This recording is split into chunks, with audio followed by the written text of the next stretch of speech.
There's a silent bomb happening in the real estate market next year that you need to be aware of because it's going to affect real estate prices and maybe your pension. Well, not maybe. That's for sure. Yeah. Yeah, a lot of this channel focuses on residential real estate, which I completely get. But I don't think that a lot of people really dig into the commercial side and what's really happening. There's what a lot of people are calling the debt maturity wall, which are essentially debt maturities, simple, for multifamily, retail, industrial, office, everything that you can think of. And they're expiring, and they have been expiring for 24, 25, 26, 27, 28. And why is that important? It's important because unlike a residential home, you have a mortgage that might be 30 years, and you're good. So I was telling Danille, when I built my house, right after I built it in 2008, the price went down, right? So my construction costs of what I owed on the house were actually higher than the value. But the thing is time cures a lot of that.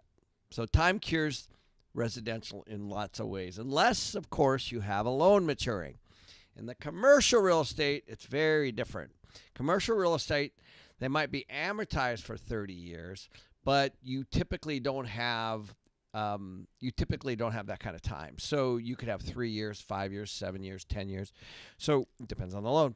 So let's first talk about the capital stack, because I think that's important. Well, and also to note, you were saying there's $2.5 trillion in commercial real estate loans set to mature before the end of 2026. So this is a huge, huge, huge deal. It is, and that's why I wanted to kind of first talk about the capital stack.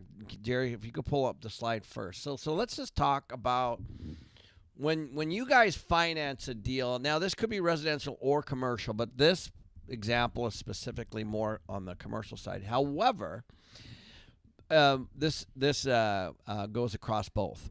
So obviously, the first piece is what they call the debt. So there's always layers in every type of deal. So all cash, there would just be 100% cash, no debt. All equity, right? The second most common is debt plus equity, and that's what you really see in a lot of residential. The third, extremely common, is this, and this is more on the commercial real estate side. So you'll have debt, you'll have your equity, but then you'll have what they call a mezz piece or a preferred equity in the center, in the middle of it. Don't get caught up in the returns or anything like that. Just understand that when in 2020, 2018, 19, 20, 21, 22, when rates were really low, let's say 4%, then they were stretching on these deals. And so being able to put in common debt, common equity and mezz equity was pretty common. So that is what basically it means that you don't have enough down payment. That's essentially what it means. I think I'm confused, and I think people are probably confused too. So you put the mezz equity on because you need more of a down payment? Yes. Why would you need more of a down payment than 20%? Because you don't have the down payment? No, but why would you need more than the 20%? Because the debt maybe only gives you 60. I see. Okay. Or 70, right? So that's a good question. So let's say you have a $100 million building, which is like a downtown office building, and we're going to talk a little bit about office. A lender might say, I'll give you $60 million in debt. Mm-hmm. Okay, so now whoever's buying that building has a 40% problem, right? They have a $40 million problem. And so what they do is they go out to a group of investors, which would be the common equity. And that would be your LPs. Yes, could be LPs, could be lots of different, could be family office.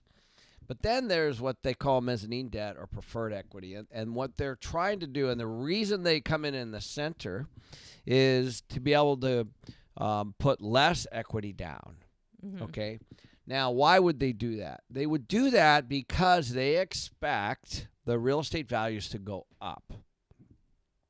That's why. In other words, you see that mezzanine debt or preferred equity is expensive, right? So it's typically supposed to be a very short-term type of financing. Mm-hmm. So think of hard money, Right. Okay, so another way to call that middle piece might be hard money. So you would say that you're waiting for the values to go up so you can refinance Yes, out of that exactly middle debt. correct. Okay. Right. And then you're trying to, again, rebalance this capital stack. But I think it's important that people understand the capital stack, because here's why. When the values have gone down, and we know that they have, on commercial real estate specifically, you're going to start to see that these values are now worth the debt. So what does that mean? That means the equity's gone. That means that the mezzanine debt or preferred equity could be also gone. And the people sitting there with the collateral are the people that lent on the debt. Right. And so I think it's important to understand. Which is like the bank. Potentially. Right. Okay. Great, Jerry. Thank you. So that's where we are right now. And I think it's, commercial real estate is financed very differently. So you're going to see, typically you see a lot of the short-term money when you're trying to do a value add. Like, picture buying a building that doesn't have a lot of occupancy, or maybe it's tired and it needs an infusion of cash or something, and you're trying to improve the value. That's essentially why people invest in real estate. Right. Is they're trying to grow it in value, right? What's happened, however, is that values have gone the other way.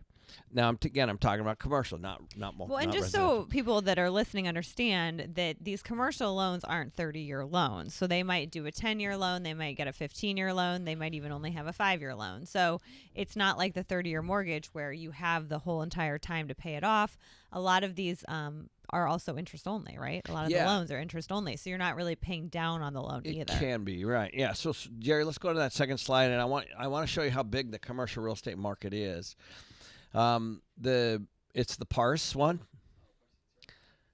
So this is the commercial real estate market. So on the left, what I want you to take a look at are the loan exposure by lender. So you got banks, agency, that would be Fannie, Freddie, life insurance company, CMBS, which is commercial mortgage-backed securities, or collateral debt obligations, and then other.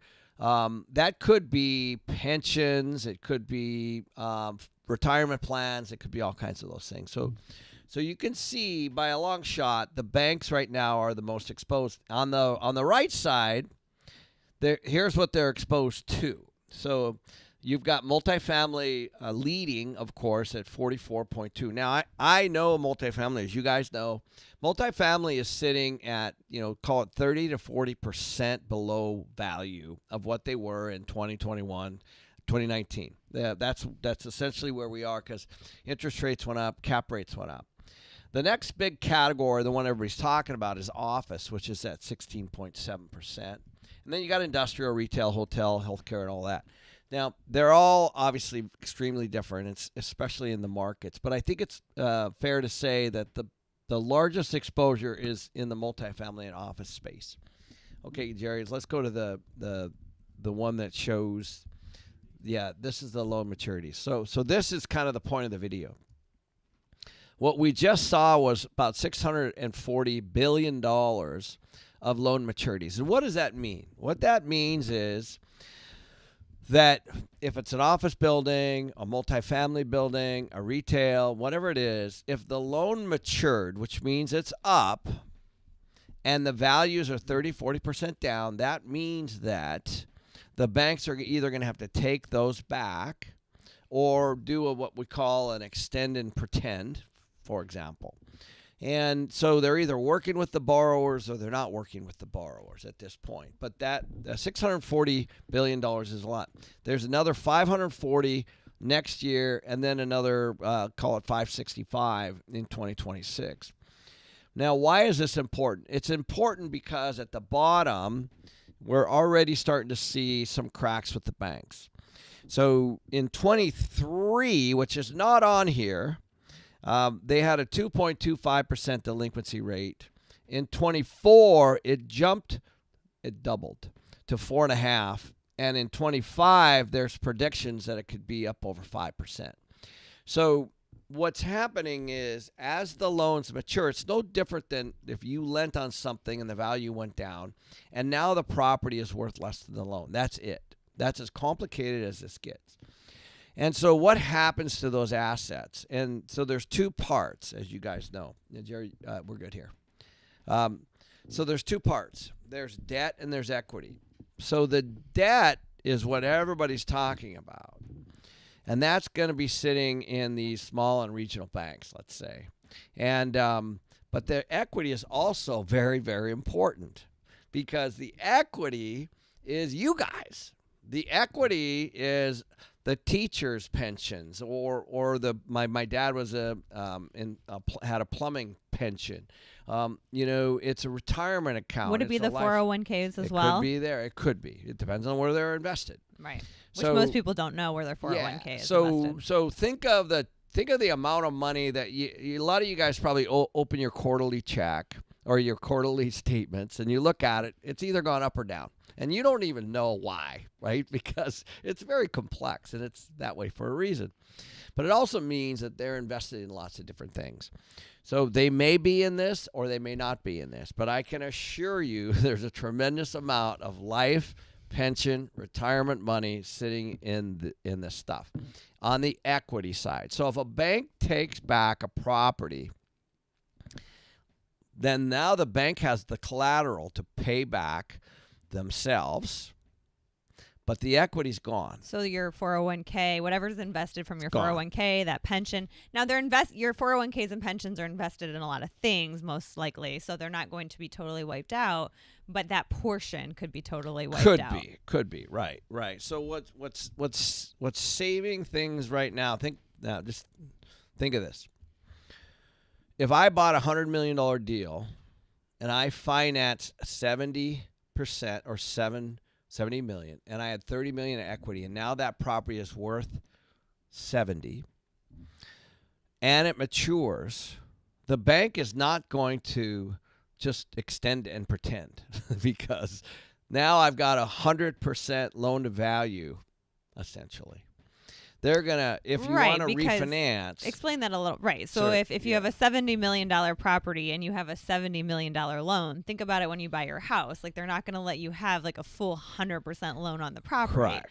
So what is the bank going to do? Correct. Right. And so that's the big question mark, right? Mm-hmm. Every lender is going to handle this a little bit differently. The one thing that saves everyone, cash flow. So what's interesting is that if somebody has a 4% interest rate, let's say it's fixed, and then the debt matures, it's adjusting to at least 6. So I know for sure that there's at least a 200% basis higher than they were just a few years ago. So what's happening is that might cash flow yesterday based on 3, 4, 5, 6, 7 years ago interest rates, but now as it adjusts, then of course the interest rate goes up, and then of course they want to resize the loan, because what they don't want is they're not going to just extend you at the 4% because rates are 6, and they're also not going to more than likely let you get away with just 100% financing. So that's when all these loan workouts that's what's happening right now. What do you mean by a loan workout? Loan workout means let's say you're the bank and you don't want to foreclose on me. So now we're in negotiation, whatever that means. Maybe it means more cash up front. Maybe it means some interest reserves that you have to.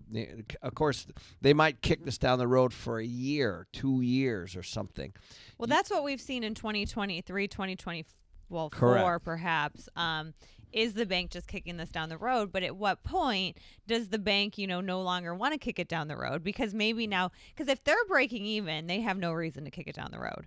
They would kick it down the road because they're going to lose a bunch of equity. So if you're like, say that $60 million loan is now only worth 40, so they would lose $20 million if they sold it. Like, they would kick that down the road. But I don't know if they would kick something down the road where they're breaking even, because to them, they get their debt back, and why would they work with you? Correct. No, that's exactly the issue, right? Mm-hmm. So now you're sitting there. The banks are going to have a lot of decisions. Now let's not only talk. Let's move away from cash flow. If there's cash flow at yesterday's rates, the banks are actually probably going to work with you a little bit. If it's severely below market, they also might work with you, because don't forget what happens. Your equity's gone, by the way, at this point. We haven't even talked about the life and the pension and all that. Those are gone. But now we're digging into the collateral of the bank and what they're going to have to pay back. So now the banks potentially are going to take losses. So we're already seeing that. We saw that in 23. We saw that in 24, and the trend is going to continue. Now let's talk about deals that are not cash flowing. So let's specifically focus on office buildings. So the office buildings, as you all know, this work from home and the transition, that's going on. Like let's just pick on. I always like to pick on San Francisco, so let's pick on San Francisco. We know that from the pandemic on, San Francisco downtown office buildings have not been the same. Right? There's been all kinds of big companies that have left. There's been defaults. There's all kinds of stuff going on there. It's probably the poster child of the commercial office. So who's going to buy that? There's already been some sales. I think it was the Wells Fargo building was valued at $230 million, and it just sold for $70. So that means that the equity's gone. That means that somebody took a huge hit on their balance sheet for the value because it's sold. And so the banks are going to be in this interesting situation to where, are they going to force the borrower to take back the asset and sell the asset, or are they going to work with the borrower? And it's going to be based on a litany of things that the borrower is going to have to do based on their financial net worth, how much money they have. They might have to put more cash up. They might have to go to their to other people and then bring in some more money to save it. So, but it depends on the asset too, right? Because, there's a big difference between multifamily apartments and commercial, like office buildings, right? Because on the multifamily apartments, those are a thing. People are going to continue to move into them. The values are going to continue to go up. You sure hope so. Right? Yeah. Right now, that doesn't necessarily always the case. But right now with office, the 20% vacancy rate we're seeing in office buildings, those are way underwater, like you were saying, especially in your big downtown areas. And everyone says, oh, just convert them to apartments. You can't. Most of them, it would be cheaper to tear them down and rebuild them than to convert them. So, like, where do you see the bank at with that? Because they have to be seeing the writing on the wall that this is just not a good deal for them. Well, obviously, multifamily is in that category. You saw it was a huge, huge piece. The big exposure, believe it or not, are not the big banks. They're the small and regional banks. Mm-hmm. Those are the ones that are most exposed. Jared, you have that chart. There you go. Let's take a look at that.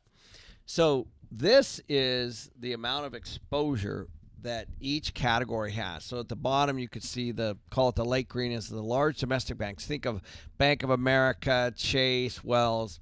The small domestic banks are the ones that are the most exposed here. Mm-hmm. So think of any more regional stuff, right? In fact, I met with a bank president. I won't say which one. But I asked him specifically, how exposed are you guys with commercial office? And he goes, don't even say that word around me. He goes, that's our big thing, right? Like, no, this is not a really small bank, just in Arizona. But they're all concerned about the debt maturity. If you're a bank president, this is on your radar. So I'm going to get my tinfoil hat on. Oh. So do you think that because this is such a problem, right? And so, we went through the bailouts in 2008 on the residential side. Do you see the Fed lowering rates because that would solve this? If rates go down, this gets solved because some of it, because then they can refinance out of it. Do you see the Fed, kind of negating inflation just to, try to save the banks? I do. I actually. So here's what, guys. Like, if you guys are as old as I am, you've heard extend and pretend before. This is not new. They've talked about extend and pretend. If you own one of these office buildings, let's say, or own a multifamily building that the values are down, and you can extend, then you can kick the can down the road another year, and you can see whether or not this new administration is going to help at all. The chances of it being significant, I would say, are probably not in the cards. Mm-hmm. In other words, obviously we know the Fed's independent, but the reality is that I think they're thinking about maybe a quarter point on this next meeting. I think next week. But the truth is, they've been lowering the federal funds rate, but the mortgage rates have been going up. So there's that. Yeah. And don't forget, we're 2 points away. So we're talking about the majority. I wrote this down actually from 2018 to 2022. So 5 years. The rates were in the 4 and under range. That's where they were. So now they're in the 6s, let's say 6 and 7s. And so, a quarter here, quarter there, half there, it's helpful, don't get me wrong, but is it going to really move the needle? Probably not. And especially because values are down. And don't forget there's a lag. So the first thing I think that's going to happen is I actually think that you're gonna see the real exposure for the commercial office building market in 2025. Mm-hmm. I think you're going to see it for what it is, and I think you're going to see a several-year decline in values for commercial office. Now, multifamily is a little different because those, to your point, one are people's homes and one are people's work. They're very different. Same with retail, same with industrial. They're all very, very different. So on the multifamily side, of course, I'm a little biased because that's the space I'm in, but I'm also well versed in it as well. There's a tremendous amount of units hitting the market right now, and we've talked about this a lot. And you're going to start to see all this new construction hitting, and the next couple of years are going to be all about the tenant. The tenants are going to have lots of choices. So what the commercial office, what should people look for and see to understand what's happening in commercial office in their area? Like, are you going to see them shut down? I mean, are you just going to see them stay vacant? Are you going to see them get torn down? So we saw this before. This is not new. People lose office buildings all the time. What they do is they go back to the bank and they go into their asset management division. So it's and then it's called REO department, or real estate owned department of the bank. That's all. And then it's the banks, of course, are going to try to sell those and get them off their books because the banks are not in the business of owning real estate. They're in the business of lending on real estate. So, but the interesting thing is rates are also coming down, rental rates on some of those buildings. Vacancy rates are going up, and expenses are going up. So everything's going the wrong way. In most cases. Now, I'm just picking on office buildings. Here's the cool part. Of those charts that I just showed, depends on the market, but there's only 10 to 20% exposure in the office building sector. Mm-hmm. So that's a good thing. What does that mean? Well, what that means is that when you start to look at all these, call it $600 million or $600 billion worth of loan maturities, maybe 10 or 15%, 20% are office. Okay, so a lot of them are like multifamily. Yeah, they're retail, and not all of them are underwater, and some of them cash flow, right? Mm-hmm. The values are definitely down across the board, though. So we do know that. So there's going to be what they call a mark-to-market, which means that what is that thing really worth? So there's we were talking to a broker last week, and he's like, all I seem to be doing is BOVs, or brokers' opinions of value. That's it. I'm just doing all these because everybody wants to know what their values are at the end of 2024. To list to see what they want to do. Correct. And if they can. Right. Because if they're dead, is more. Right. Again, now think of it. The seller also has a choice. If the loan doesn't mature, and they bought it for 90 and the things were 70, they're like, okay, we're not listing it, clearly. Right. So we're just going to kick the can down the road and just write it out. And just kind of see. Plus, Louis brought up something interesting on YouTube. I mean, people are bringing people back to the office. Now, do I think that office work's going to be like it was in 2019? No, but more and more companies are bringing people back. So that could help the value of the office building, especially if rents are starting to come down and employers make the decision to bring more people back in. Yeah, I'm a fan of our culture is, as you saw the other day, we're high on culture here. When we brought everyone back, everybody was really excited about it. Yeah, 'cause Seeing we have each them other. hybrid. Yep. Yeah, Mhm. so we have a hybrid, but there's a connectivity to people. There's a connection. There's a community that's developed at a lot of these businesses and companies that I think are very, very, very important. Just for humanity, I would say. So let's chat about factors though that could change, because all of this is very, what happens with commercial real estate and residential real estate is all very dependent on next year. And we have a lot going on next year. To start, we have a new president, so that's the first thing. Oh, I missed that one. But anyways, what's good about Trump winning from a real estate perspective is, if Harris would have won, the 1031s would have been under attack. National rent control would have been a thing. That's kind of off the table for at least the next 4 years. So that's positive for real estate investors. It is. Well, yeah, there's a bunch of things that if you just dig in, you'll see the Trump administration is really all over this affordability problem. Now, what they do and how long it takes, another story, right? There's with every idea, there seems to be so many hoops. Sometimes it could just take years. That's unfortunate. But there are some things that he mentioned. One is just adding more federal land to be able to be built on, kind of like what he did with the opportunity zones. There's everybody believes that he's going to bring bonus depreciation back, which is huge, because if he does, that means more investment. It also, they're talking about him extending the opportunity zones, which he created, that are, I think, up in a couple of years. So, if those two things happen, what that does is it puts more capital into the space. More, you want to help a consumer, it's going to be supply. It's going to be product, period.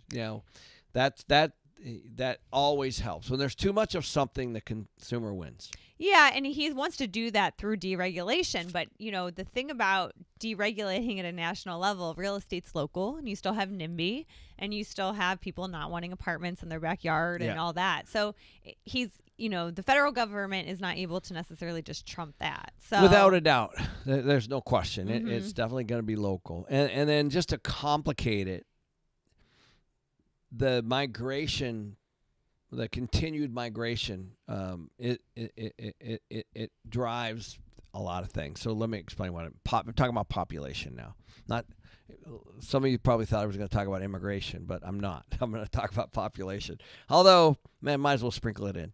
The point is, if you have a city that's moving along just fine and prices are just kind of rising a little bit each year and everything's kind of stable, and then you add 10% or 20% population growth, you're going to have stress. You're going to have stress on the schools. You're going to have stress on the restaurants. You're going to have stress on the housing prices. You're going to have stress on the rents. All those things get stressed by adding more people. And what solves that? What solves that is more of those things.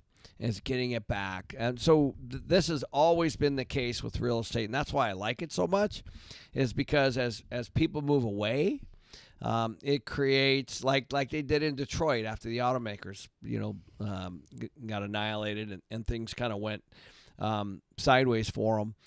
Detroit went through a rough time. It was once the 5th largest city in the country.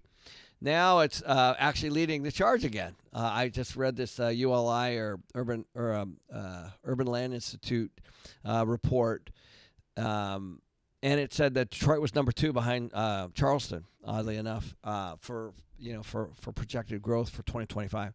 But the point is, these do come and go based on population migration in and out. Now, immigration also complicates that a little bit. Of course, that's a big question mark. So the other thing we're going to get to for next year is high financing costs, because Redfin just came out with something saying that they think a 6.8% rate average for 2025 is what they're looking at. Zillow said something very similar. We know that the Fed is cutting rates, but we also know the bond yield's staying high. So that's continuing to keep the rates high. And those are two pretty credible sources, Redfin and Zillow. who knows, right? Right. But what that does mean is that home prices are certainly not going to go down. No, in fact, both Zillow and Redfin are predicting a 4% increase across the board, even with the higher rates. Yeah. So all that does is it drives more people into the rental market. Mm-hmm. Because, again, I think the rental market is a step toward home ownership. That's all it should ever be. People in my space might disagree with me because, they want people to be lifetime renters. I don't think that people really get ahead that way. I think that you move into rentals, you build your credit, you save some money, you buy a home, and you pay it off. And at the end of the day, a lot of people's net worth is in their homes. Well, and housing affordability is something next year to look at because 54% of renters are now considered cost burdened, which means more than 30% of their income is going towards housing.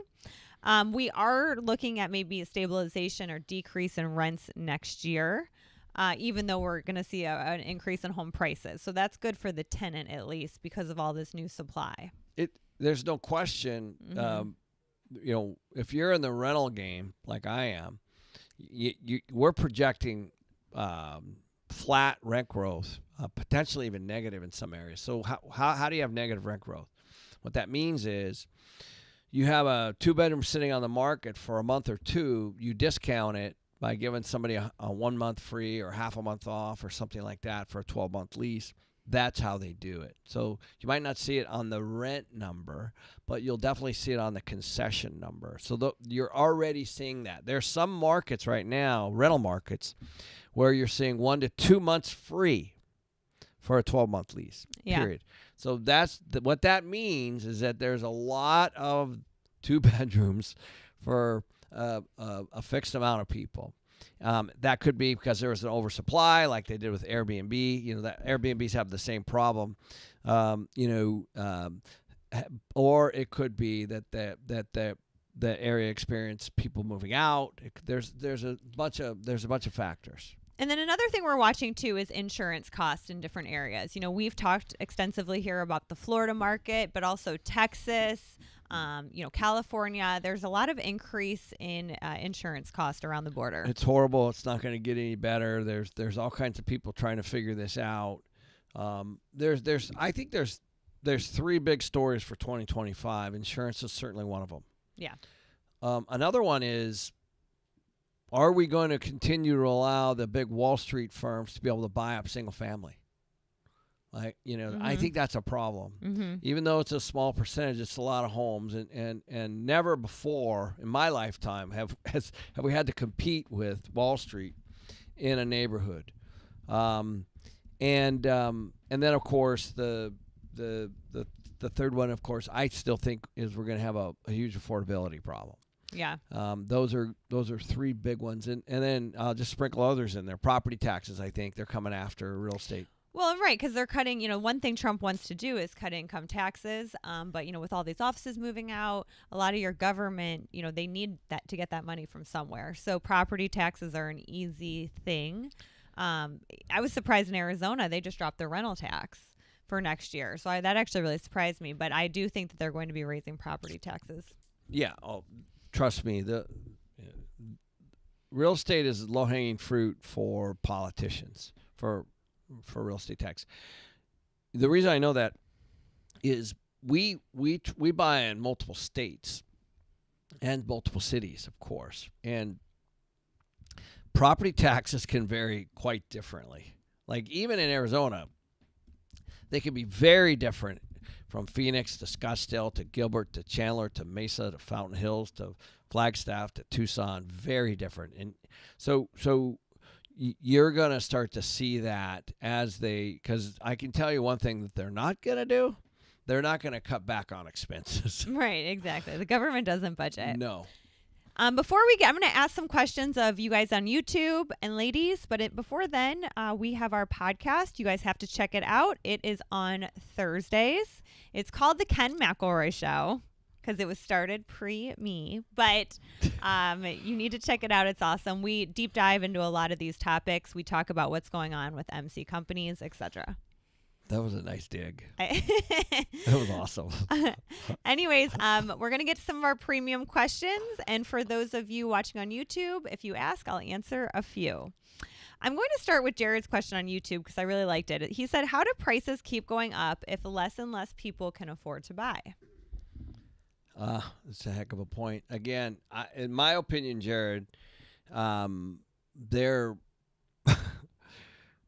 the politicians are talking about inflation, so the second half, but really, it kind of goes back to the very basic supply-demand problem.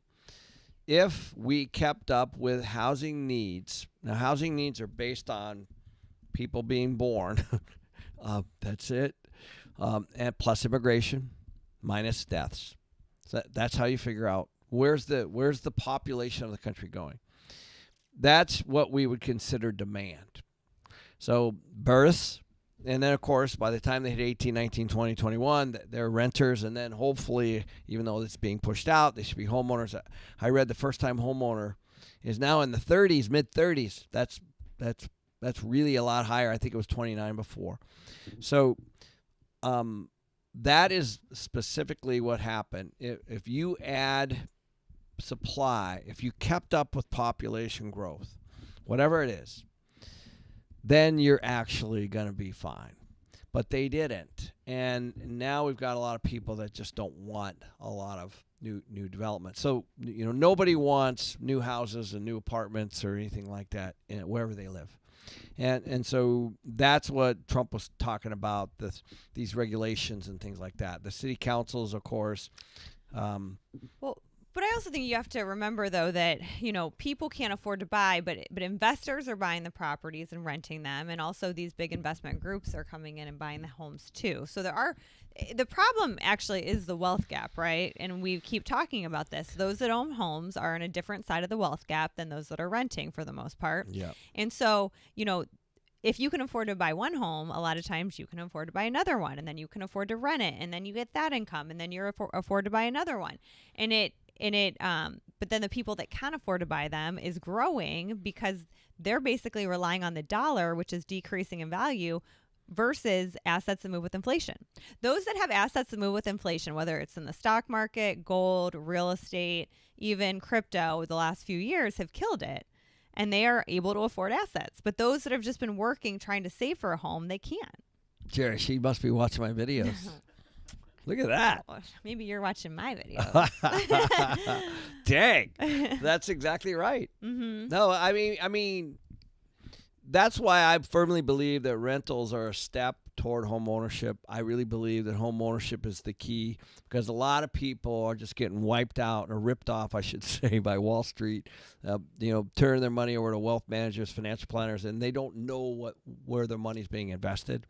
And so if that's what you're going to do, then renting, building credit, buying a home, and paying off that home over the long haul, at the end, when you retire, your overwhelming majority of your net worth is going to be in your home. And that's actually the missing link. Yep, absolutely. That's you guys. You have to go 20 years out from this. We used to be able to buy homes in our 20s. Mm-hmm. Now it's 35. I'm talking about first home. I think the average sale. I was looking. It's in 52. Yeah. That's nuts. Yeah. Think about But first home's still at 36, 37, something. So that now you just got to go out and just realize that 6, 7, 8%, whatever the number is. What's the total population again, Jerry? 320 million. Okay, that's a lot of people that are just going to be lifelong renters, and that's essentially they're going to be on this hamster wheel of always wanting wage increases to cover their expenses, and as the price and what can help them, all kinds of programs can help them, but the one thing that's going to help them is if there's a lot more housing available than there is now.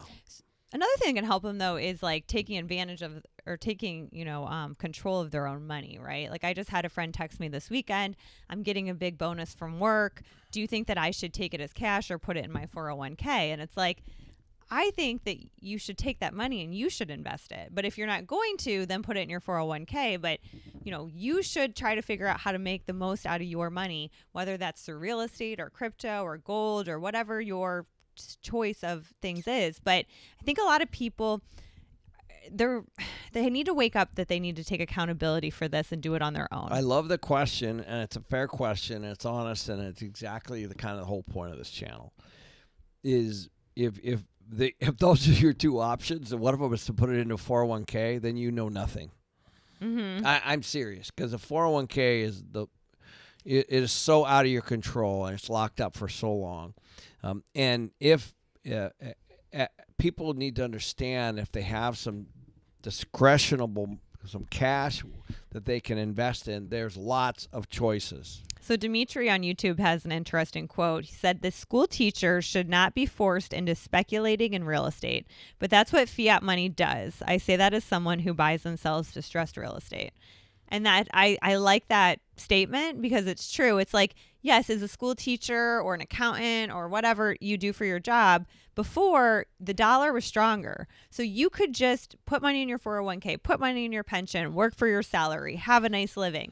But they're devaluing our money.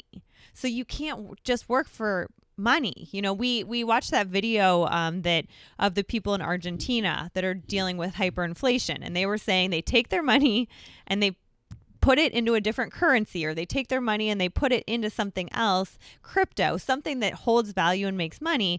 They can't put it in the bank and save it. And that's kind of what's happening in the US is people can't just take their money that they've worked for and put it in a savings account. They just can't rely on their salary because as they devalue our money, it's just going to get worse and worse. Well, I love the question too. If the school teacher really understood the power of inflation and the power of debt, then I think a lot would be solved. Mm-hmm. Because this has been going on for a long time. This isn't new. And as the inflation starts to hit, it makes your cash dollars worth less. Not worthless, but worth less. That's what it does. As you guys just take a look. How much was a car 5 years ago, 10 years ago? How much was a house 5 years ago, 10 years ago? My mom's house, which I talk about my mom all the time, $10,000. That's how much. How many you pay years for ago? a That house. was like what, 70 years ago? Oh my gosh! Long time. Yeah, she's but still $10,000, and her house now is probably worth $10,000. That was the price of the home. I actually have the deed. She still owns it. It's somewhere between $700 and $800 now. Okay. Now my mom was a hairdresser. Okay, this is kind of the point. And she loved it. For 50 years, she did people's hair. But she was fine. She's gonna be fine. Yeah. She's got if the house is worth $800,000, that's her net worth. Yeah. Right. Yeah.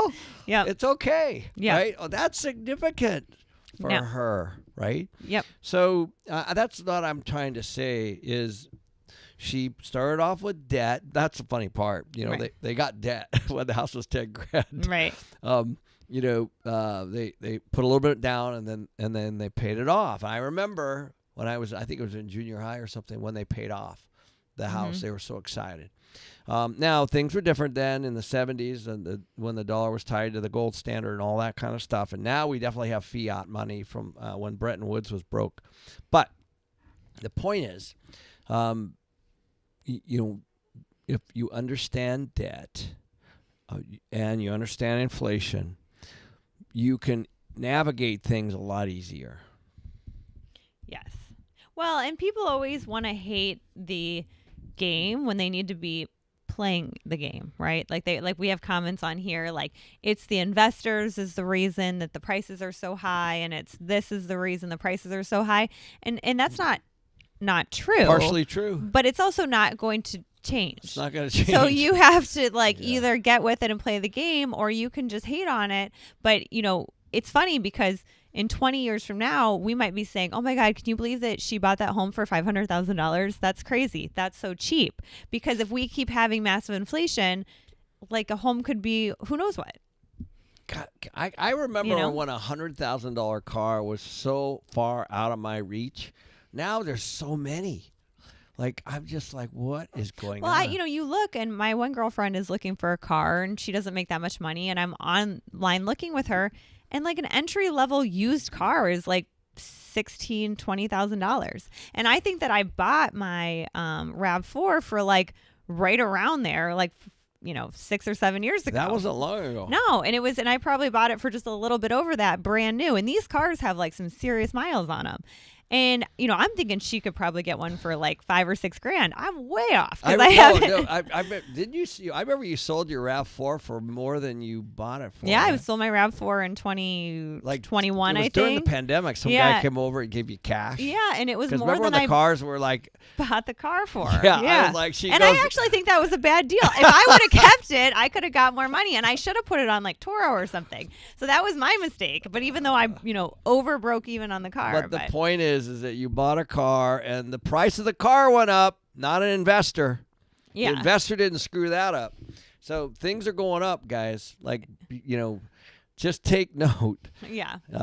Be the Fed. Get into debt. Absolutely. Now, I want to bring up Louie's question, too, on YouTube. I thought it was really good. So Trump keeps talking about privatizing Fannie Mae and Freddie Mac. Do you know anything about that, really? Not enough to really speak dig on it? in, yeah. Well, we'll look more into that because I think that's going to be an interesting topic. I have heard about it, but I haven't dug deep enough to be able to talk Well, we will. But anyways, we're going to let you guys go. We'll see you guys next week. If you're interested in investing with MC companies, go to investwithmc.com/YouTube. And we do only take accredited investors at this time. Thank you. See you guys.